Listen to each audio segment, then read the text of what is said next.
નમસ્કાર, આપ જોઈ રહ્યા છો નેશન પ્લસ ન્યૂઝ. હું છું આપની સાથે હેતલ વગત. વેરાવળના વતની અને ભારતીય વાયુદળના ફરજ બજાવતા જવાનનો અકસ્માત થયો હતો. વાયુદળના અધિકારીઓ અને જવાનોએ જવાનને તિરંગા સાથે ગાર્ડ ઓફ ઓનર સાથે અંતિમ વિદાય આપી હતી. વેરાવળના વતની વિશાલ કુમાર ગોંડ રજા લઈને વતન આવેલ અને ગઈકાલે કામકાજ અર્થે માળિયા હાટીના ચરખડી ગામ નજીક બાઇક ઉપર જઈ રહ્યા હતા ત્યારે સ્પીડ બ્રેકર ઓળંગવા જતા અકસ્માત સર્જાયો હતો. અકસ્માત થતા રોડ પર ટ્રાફિક જામના દ્રશ્યો સર્જાયા હતા. બાદમાં ઇજાગ્રસ્ત થયેલ ત્રણેય બાઇક સવારોને હોસ્પિટલ ખસેડવામાં આવ્યા હતા, જેમાં વાયુદળના જવાનનું ગંભીર ઇજા ન થવાના કારણે મૃત્યુ નિપજ્યાનું તબીબોએ જાહેર કર્યું હતું. જવાનનું અકસ્માતમાં મૃત્યુ પામતા પરિવારજનોમાં ગમગીની પ્રસરી હતી.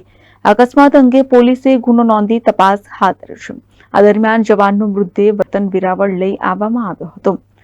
વાયુદળના અધિકારીઓ અને સાથી જવાનોએ મૃતક જવાન વિશાલને તિરંગા તેમજ ગાર્ડ ઓફ ઓનર સાથે અંતિમ વિદાય આપી હતી. આ સમયે ઉપસ્થિત સૌની આંખોમાંથી અશ્રુ વહેતા થઈ ગયા હતા. અત્રે ઉલ્લેખનીય છે કે મૃતક જવાન વિશાલ કુમાર છેલ્લા 4 વર્ષથી જેસલમેર ખાતે એરફોર્સમાં ફરજ બજાવતા હતા અને રજાના દિવસોમાં પોતાના વતન આવ્યા હતા. Mahesh Todiya, nation plus news, Gir Somnath.